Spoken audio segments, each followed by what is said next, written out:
السلام علیکم ورحمۃ اللہ وبرکاتہ۔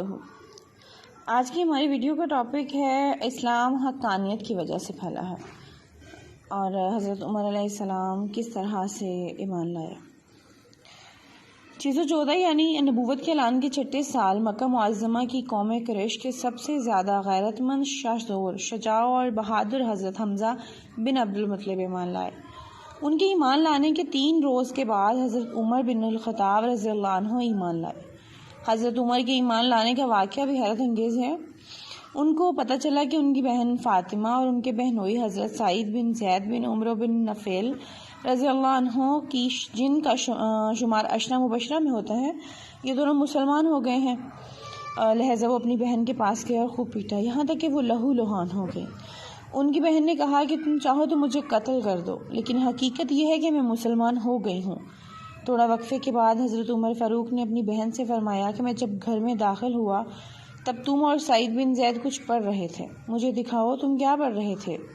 بہن نے کہا کہ تم ناپاک اور مشرک ہو، اور ہم ایسی کتاب پڑھ رہے تھے جس کو صرف پاک لوگ ہی چھو سکتے ہیں۔ تو حضرت عمر نے غسل فرمایا اور سورۃ طٰہٰ کو پڑھنا شروع کیا اور آپ پر گریہ طاری ہو گیا اور آپ نے اسی وقت کلمہ شہادت پڑھ لیا۔ حضرت عمر فاروق اعظم اور حضرت حمزہ رضی اللہ عنہ دونوں مکہ معظمہ کے بہادروں میں شمار ہوتے تھے۔ ان دونوں کو اسلام قبول کرنے پر کس نے تلوار دکھا کر مجبور کیا؟ بلکہ حضرت عمر تو تلوار لے کر اپنی بہن اور بہنوئی کو مارنے گئے تھے، لیکن قرآن مجید کی حقانیت سے اتنے متاثر ہوئے کہ جس تلوار سے اپنے بہن بہنوئی کو مارنے گئے تھے اسی تلوار سے اپنے کفر کو کاٹ ڈالا اور ایمان کی لازوال دولت سے مالا مال ہو گئے۔ 619 یعنی اعلان نبوت کے 11ویں سال ایام حج میں مدینہ طیبہ کے قریبی علاقہ خزرج کا ایک وفد مکہ معظمہ آیا۔ اسی وقت رحمت عالم صلی اللہ علیہ وآلہ وسلم بمقام منع عقبہ کے قریب تشریف فرما تھے۔ وہ وفد حاضر خدمت اقدس ہو کر اسلام سے مشرف ہو کر مدینہ لوٹا۔ مدینہ منورہ میں ہر گھر اور ہر مجلس میں حضور اقدس صلی اللہ علیہ وآلہ وسلم کا ذکر ہونے لگا۔ سال آئندہ مدینہ طیبہ سے ایک دوسرا وفد حاضر بارگاہ رسالت ہو کر ایمان سے مشرف ہوا، اور اس وفد میں حضرت عبادہ بن صامت رضی اللہ عنہ تھے۔ اس وفد کی خواہش پر حضور اقدس صلی اللہ علیہ وسلم نے حضرت مصعب بن عمیر رضی اللہ عنہ کو ان کے ساتھ مدینہ منورہ بھیجا تاکہ وہ اہل مدینہ کو قرآن کی تعلیم دیں اور دین کے مسائل سکھائیں۔ اسی سال مدینہ منورہ میں جمعہ کی نماز شروع ہوئی۔ حضرت مصعب بن عمیر رضی اللہ عنہ نے اشاعت دین میں صحیح بلیغ فرمائی، چنانچہ مدینہ منورہ میں نور ایمان کی ضیاء تابہ ہوں، اور جو لوگ جوک در جوک اسلام میں داخل ہونے لگے، اسلام کی صداقت کا پریرا مدینہ میں لہرانے لگا۔ 621 یعنی اعلان نبوت کے 13ویں سال حضرت مصعب بن عمیر رضی اللہ عنہ کی ایک کثیر جماعت لے کر حج کے زمانہ میں مکہ معظمہ آئے۔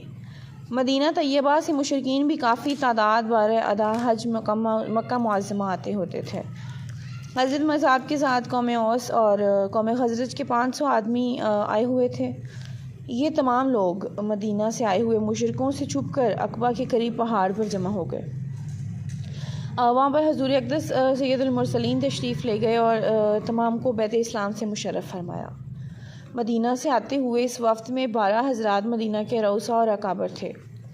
دولت ایمان سے سرفراز ہونے کے بعد ان میں ایسا ایمانی جذبہ اور ولولہ پیدا ہوا کہ اس وفد میں سے ایک شخص نے عرض کیا کہ یا رسول اللہ صلی اللہ علیہ وآلہ وسلم، آپ اجازت مرحمت فرمائیں تو اس وقت منع میں جو مشرکین جمع ہیں ان کو تلوار کی دھار پر رکھ لیں اور قتل کر دیں۔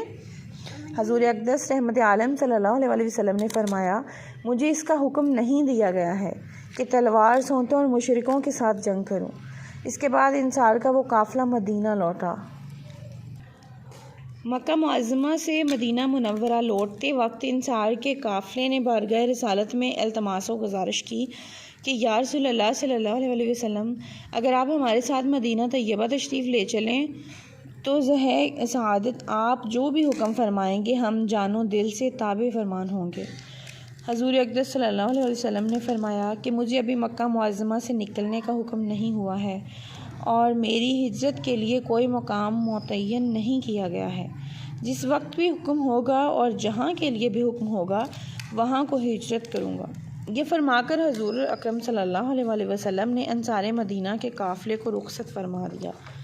جب مکہ معظمہ کے کفار کو پتہ چلا کہ انصار مدینہ کا قافلہ یہاں آیا تھا اور اسلام قبول کر کے واپس لوٹ گیا تو وہ حسد کی آگ میں جل اٹھے، حسرت و یاس سے سینہ پر ہاتھ مارنے لگے اور ذلت و ندامت کی خاک سے اپنے سروں کو آلودہ کرنے لگے۔ توجہ فرمائیں کہ مدینہ منورہ سے جوک در جوک مکہ معظمہ آ کر اسلام قبول کرنے کی لوگوں کو کس نے ترغیب دی، کس نے مستعد کیا، کس نے آمادہ کیا؟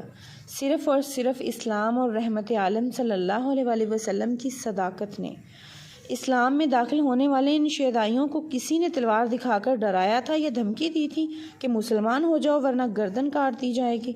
ہرگز نہیں، بلکہ ایمان لانے والے انصار کی جماعت کفار و مشرکین سے خوف زدہ تھی، اس لیے تو خفیہ طور پر عقبہ کے قریب واقع ایک پہاڑ پر جمع ہو کر داخل اسلام ہوئے تھے۔